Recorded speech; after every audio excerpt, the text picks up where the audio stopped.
আসসালামু আলাইকুম রহমতুল্লাহি ওবরকাতুহু। সম্মানিত দর্শক, সেনাবাহিনীর প্রধান জেনারেল ওয়াকারুজ্জামান অতি সম্প্রতি একটি বক্তব্য দিয়েছেন এবং তার সেই বক্তব্যটি রীতিমতো ভাইরাল। গণমাধ্যম এবং সামাজিক মাধ্যমে বহু মানুষ দেখছেন এবং যে যার মতো করে বর্ণনা করছেন।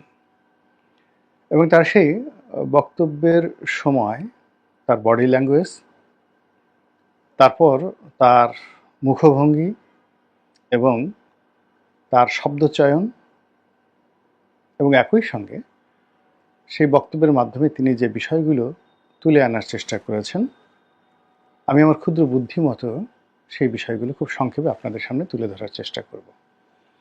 আমি যতটুকু বুঝেছি তাতে মনে হয়েছে যে সেনাবাহিনীর প্রধান জেনারেল ওয়াকারুজ্জামান বর্তমানের যে সার্বিক পরিস্থিতি, এই পরিস্থিতির বেহাল দশা রাজনীতিতে, বেহাল দশা অর্থনীতিতে, বেহাল দশা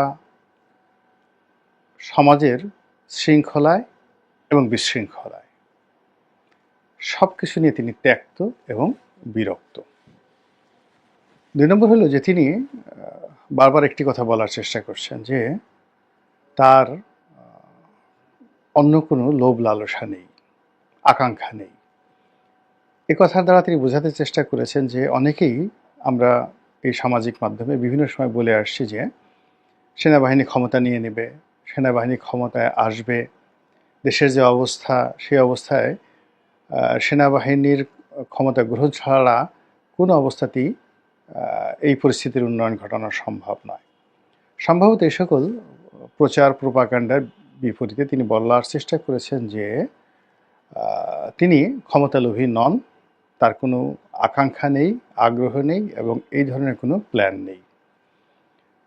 এবং আমরা এই কথাটা বিশ্বাস করতে চাই, কারণ হলো তার যদি সেই ধরনের কোনো আগ্রহ থাকতো তাহলে ডক্টর মোহাম্মদ ইউনূসের পরিবর্তে তিনি সেই প্রধান সামরিক আইন প্রশাসক হিসাবে তিনি সেই সেনা শাসন দিতে পারতেন এবং ওই সময়টিতে সেনা শাসন যদি তিনি দিতেন সকল পক্ষকে তো মেনে নিত, এমনকি আওয়ামী লীগের যারা লোকজন তারাও খুশি হতেন, এমনকি সেনা শাসনের অধীন শেখ হাসিনা জেলে যেতেও স্বাচ্ছন্দ্য অনুভব করতেন। বিএনপিও এখন যে একটা অস্থিরতার মধ্যে পড়েছে, অস্বস্তির মধ্যে পড়েছে, তো তখন বিএনপি অনায়াসে 2 বছর 3 বছর সেনা শাসনের অধীনে তারা থাকতে তাদের আপত্তি জানাতেন না। আর জামাত তো সবার আগে সেই তাদের যে স্বাগতম আহলান ওয়া সাহলান এই ফুলের মাল্য নিয়ে সেনাপ্রধানের সেই অফিসে চলে যেত। তো যাই হোক, ডক্টর ইউনূসও খুশি হতেন। তিনি তো শুধুমাত্র মামলা থেকে মুক্তি পেতে চেয়েছিলেন, ছাত্ররাও খুশি হতো, এর কারণ হলো তারা চাকরি চেয়েছিল। তো দেশের সেনাবাহিনীর শাসন থাকলে একটা নিরপেক্ষ পরীক্ষা ব্যবস্থা, কোটাবিহীন পরীক্ষা ব্যবস্থা যদি চালু হতো, ছাত্ররা বিসিএসে কর্মকর্তা হতেন। সারা দেশে মিলিটারি যাকে বলা হয় মার্শাল কোর্ট ল কোর্ট হতো এবং সেখানে খুব দ্রুত বিচার করে ছাত্রলীগ, যুবলীগ, আওয়ামী লীগ এদের সবার বিচার করা যেত এবং এতদিন অনেক কিছু কুল্লো খালাস হয়ে যেত। কিন্তু সেই কাজটি তিনি করেননি।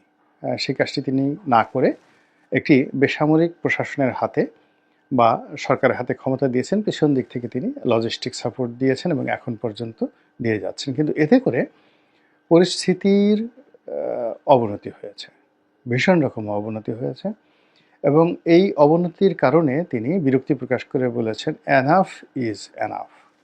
কিন্তু এই কথা বললে তিনি নিজের যে দায়, এই দায় থেকে তিনি মুক্তি পাবেন না। প্রথম কারণ হলো জনগণ কিন্তু শেখ হাসিনার পালিয়ে যাওয়ার পর সেনাপ্রধানের কথার উপর বিশ্বাস করেছে যে আমার উপর আস্থা রাখেন, আমি সব কিছু দেখছি। তারা কিন্তু ডক্টর মোহাম্মদ ইউনূসকে সেনাপ্রধানের মনোনীত ব্যক্তি হিসেবে মনে করেন। সেনাপ্রধানকে ডক্টর মোহাম্মদ ইউনূসের অধীনস্থ মানে ব্যক্তি বা কর্মকর্তা, যেটা শেখ হাসিনার জমানাতে তিনি ছিলেন, ওটা মনে করেন না কেউ। তো কাজেই তিনি ইচ্ছে করলে যদি খালি বলেন এনাফ এনাফ বা এটা হয়েছে এটা হয়েছে, এটা বললে তিনি পার পাবেন না। এটা হলো বাস্তবতা। দ্বিতীয় যে বিষয়টি এসছে সেটা হলো যে আমরা সেনাবাহিনীর ক্ষমতা বৃদ্ধি করার তাদেরকে ম্যাজিস্ট্রেসি পাওয়ার দেওয়ার ব্যাপারে সুপারিশ করেছিলাম। সেনাবাহিনী ডিপ্লয় করা ছিল 30,000 সেনাবাহিনী, কিন্তু তাদের ম্যাজিস্ট্রেসি পাওয়ার ছিল না আমরা যারা বলেছিলাম। তারপরে সরকার তাদেরকে ম্যাজিস্ট্রেসি পাওয়ার দিয়েছে এবং এখন পর্যন্ত ম্যাজিস্ট্রেসি পাওয়ার নিয়ে সেনাবাহিনী উল্লেখযোগ্য এরকম কোনো কাজ করেছেন বা করার ফলে দেশের শান্তি শৃঙ্খলায় আসছে এরকম পরিস্থিতি আমরা এখনও লক্ষ্য করিনি। ফলে তিনি যতই এনাফ এনাফ বলেন না কেন, আলটিমেটলি সরকারের কর্তা ব্যক্তি হিসেবে সমস্ত কিছুর জন্য তাকেও একটা সময় জবাবদিহি করতে হবে। এটা হলো বাস্তবতা। আর প্রকৃতির একটা লীলা খেলা আছে, ভীষণ রকম লীলা খেলা আছে, যেটা জেনারেল ওয়াকারুজ্জামানের জন্য এই মুহূর্তে রেড সিগন্যাল হতে পারে। সেটা হলো, যে মানুষ যা চায় না সে মানুষের পেছনে সেই জিনিসটি ঘুরতে থাকে, আর যারা যে জিনিসটি ব্যাপারে লালায়িত তারা কখনো সেই জিনিসগুলো পায় না। আমি ঠিক বেগম জিয়ার সেই 91-এর সরকার গঠন, শেখ হাসিনার জয়লাভ 1/11, তারপর 2008 সনে শেখ হাসিনার জয়লাভ, এরপরে বহু বহু মানুষের মন্ত্রী হওয়া থেকে শুরু করে মন্ত্রিত্ব হারানো, এখানে দেখেছি 99.99% কাজই প্রকৃতির আইন অনুযায়ী হয়েছে, কোনো তদবিরে হয়নি। আশ্চর্যজনক সব ঘটনা হয়েছে। কল্পনাও করতে পারিনি যে একটা মানুষ মন্ত্রী হবে, সে মন্ত্রী হয়ে গেছে। ইভেন ডক্টর মোহাম্মদ ইউনূস আজকের এই পর্যায়ে আসবেন, এখানে প্রকৃতি খেলে দিয়েছে। তিনি কল্পনাও করেননি। তিনি প্ল্যান করছিলেন যে কী করে পালাবেন, কোন দেশে থাকবেন, গ্রেপ্তার যদি হয়ে পড়ে তাহলে কি হবে, ইত্যাদি ইত্যাদি অনেক কিছু। কিন্তু আল্লাহ তাকে সিংহাসনে বসিয়ে দিয়েছেন। তো সেনা প্রধান যত বেশি ক্ষমতাকে অ্যাভয়েড করতে চাইবেন বা যতবার তিনি বলবেন আমি এটা চাই না, ওটা চাই না, আলটিমেটলি ওই জিনিসগুলো প্রকৃতির নিয়মে তার পিছে পিছে ছুটবে, তার পিছে পিছে ছুটতে থাকবে। আপনি এই কথাটা লিখে রাখেন, এই যে আজকে বললাম এই কথাটা লিখে রাখেন, এবং এটাই প্রকৃতির নিয়ম। কিংবা আজকের যে সেনাবাহিনী প্রধান, তাকে তো মূলত এই কাজের জন্য শেখ হাসিনা নিয়োগ দেননি। শেখ হাসিনা যে কাজটির জন্য নিয়োগ দিয়েছেন সেটা তার জন্য বুমেরাং হয়েছে শেখ হাসিনার জন্য। সেনাপ্রধান আজকের এই দায়িত্ব পালন করবেন তিনি সেটা নিজেও চাননি। যাই হোক, এই হলো তার যে বক্তব্যের কয়েকটা দিক, এবং সেখানে তাকে নিয়ে প্রকৃতি খেলছে। The nature itself is playing with him, এবং তিনি সেই প্রকৃতির খেলার বাইরে যেতে পারবেন না। এটা তিনি যত দ্রুত বুঝতে পারবেন, তাড়াতাড়ি বুঝতে পারবেন, আর সেটি তার জন্য ভালো হবে। 1 2 নম্বর হলো যে তার উপর যে প্রকৃতি ভর করেছে, এই ভাষণে আমি দেখলাম তিনি যে কমান্ড নিয়ে বা কমান্ডিং ভয়েসে যে কথাগুলো বলছিলেন এবং যেভাবে নির্দেশনা দিচ্ছিলেন এবং যেভাবে ডক্টর মোহাম্মদ ইউনূসের রেফারেন্স দিচ্ছিলেন, রাজনৈতিক দলগুলোকে নিয়ে কথা বলছিলেন, এবং স্পষ্টতই তার যে সিদ্ধান্ত, তার দৃষ্টিভঙ্গি, এবং এখানে যেমন এখানে কোনো ইফ চলবে না, বাট চলবে না, অর্থাৎ যদি কিন্তু চলবে না। এবং তিনি একটা জায়গাতে বলছেন যে এই জায়গাটিতে ফুল স্টপ দিয়ে দিতে হবে, এর সামনে আর এগোনো যাবে না। বিডিআরের বিচার নিয়ে তিনি বলছিলেন যে এখন বিচারে নিয়ে বিদেশের ইউটিউবাররা এখানে নেগোসিয়েশন করার চেষ্টা করছে, রাজনীতিবিদরা এখানে তদবির করার চেষ্টা করছে। তো বিডিআর সদস্যরা যে নির্মম হত্যাকাণ্ড ঘটিয়েছে এবং সেনা সদস্যদেরকে মেরেছে, এই টোটাল প্রক্রিয়াটা এই জায়গাতেই ডট দিয়ে দেওয়ার জন্য তিনি যেভাবে নির্দেশনা দিয়েছেন, এটি গত 7 মাসে কখনো হয়নি। ফলে মনে হচ্ছে প্রকৃতি তাকে নিয়ে যে খেলছে, সেই খেলার যে জায়গাটি, সেই জায়গাটিতে তার কণ্ঠে, তার শব্দচয়নে, তার চাহনিতে, তার অঙ্গভঙ্গিতে এমন অনেক কিছু ঘটে গেছে এই ভাষণটিতে, যেটা তিনি হয়তো নিজেও কল্পনা করতে পারছেন না।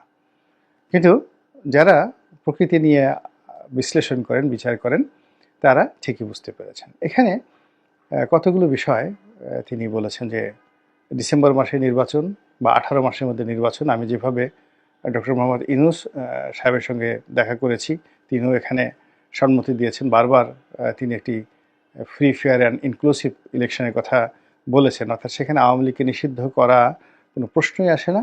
আর এখানে সকল রাজনৈতিক দলের যে অংশগ্রহণ, এটি তিনি চাচ্ছেন, এবং এর বাইরে তিনি যাবেন না, তার পক্ষে যাওয়া সম্ভব না। এই কথাগুলো তিনি স্পষ্টভাবে এর আগে কখনো এতটা দৃঢ়তার সঙ্গে বলেননি। বরং প্রথমবার যখন তিনি বলেছিলেন 18 মাসের মধ্যে নির্বাচন হতে পারে, তখন ডক্টর মোহাম্মদ ইউনূসের সরকারের অনেক কর্তা ব্যক্তি বিরূপ মন্তব্য করেছেন। অনেকে তো পারলে এটা নিয়ে সেনাবাহিনীর প্রধানের যে চাকরি থেকে তাকে বাদ দিয়ে দেন। কিন্তু আজকের যে বক্তব্য, সেই বক্তব্যে মনে হলো যে তিনি যে কমান্ডিং ভয়ে যে তার ডিজায়ারের কথা বলছেন, সেই ডিজায়ারের মধ্যে তিনি স্পষ্ট বলে দিয়েছেন যে পুরো রাষ্ট্রের সকল ব্যবস্থা ভেঙে পড়েছে। রাজনীতিবিদরা হানাহানি করছে, মারামারি করছে, এবং তারা যদি এভাবে করতে থাকে পুরো রাষ্ট্রের স্বাধীনতার সার্বভৌমত্ব ভেঙে পড়বে। আমার 30,000 সৈন্য মাঠে আছে, যেখানে পুলিশ 2.25 লক্ষ, সেখানে 30,000 সৈন্যবাহিনী কিছুই করতে পারবে না, তিনি স্পষ্টভাবে বলে দিয়েছেন। তো এই 30,000 সৈন্যবাহিনী এক গ্রুপ দায়িত্ব পালন করছে, তারা আবার নির্দিষ্ট দায়িত্ব পালন করে ক্যান্টনমেন্টে ফিরে আসছে, আবার অন্য গ্রুপ সেখানে যাচ্ছে। এই ঝামেলা কেন সেনাবাহিনী নিতে যাবে? এই ব্যাপারে তিনি তার যে বিরক্তি, তিনি কোনো রকম যাকে বলা হয় রাগ ঢাক না করে স্পষ্টতভাবেই রাজনৈতিক দলগুলোর প্রতি চ্যালেঞ্জ ছুড়ে দিয়েছেন। এবং এখানে নির্বাচন নিয়ে, রাজনৈতিক দলগুলোর মারামারি হানাহানি নিয়ে, আইন শৃঙ্খলা নিয়ে তিনি যে একেবারে অকপটে অনেক কথাগুলো বলেছেন। এবং কেন এই অপরাধ হচ্ছে, এই অপরাধ হওয়ার জন্য অপরাধীরা কেন এই সময়টিকে বেছে নিয়েছে, কেন এটাকে স্বর্গোদ্যান মনে করছে, অপরাধের স্বর্গ রাজ্য মনে করছে, সেটারও তিনি ইঙ্গিত দিয়েছেন যে আপনারা মারামারি করবেন, কাটাকাটি করবেন, নিজেরা চাঁদাবাজি করবেন, একে অপরের 14 গোষ্ঠী উদ্ধার করবেন। আর এই সময়টাতে ছিনতাইকারী, ডাকাত, রাহাজানি, ধর্ষক যারা রয়েছেন তারা আঙ্গুল চুষবেন, এটা হয় না।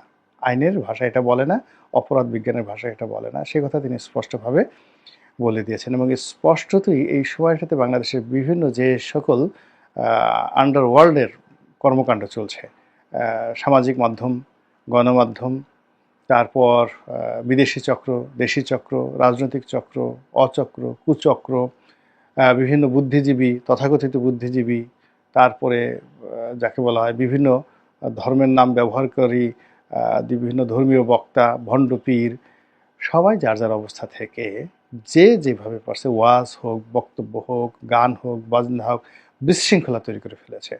তো এই বিশৃঙ্খলা যে তাকে উত্তেজিত করে ফেলেছে, এই বিশৃঙ্খলা যে তাকে কঠোর করে ফেলেছে, এই বিশৃঙ্খলা যে তাকে দৃঢ়তা দিয়েছে, এটা এই বক্তব্যে আমরা বুঝতে পারলাম। এবং তিনি যে সতর্কবার্তা দিয়েছেন, আমার ক্ষুদ্র অভিজ্ঞতা নিয়ে আমি বলতে পারি তার সেই সতর্কবাণী কেউ শুনবেন না। তিনি যাদেরকে জন্য সতর্কবার্তা দিয়েছেন কেউ শুনবেন না। আমাদের দেশের মানুষ কথা শোনে না, আমাদের দেশের মানুষ বাড়ি খায়, আমাদের দেশের মানুষ লাথি এবং গুঁতো না দেওয়া পর্যন্ত সে বুঝে না।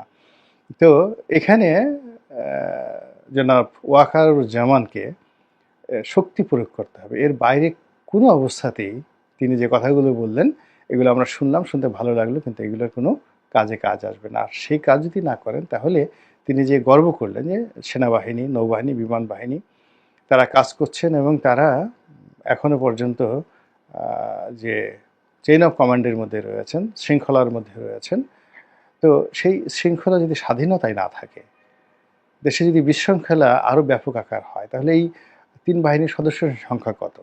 সকলে 2 লাখ।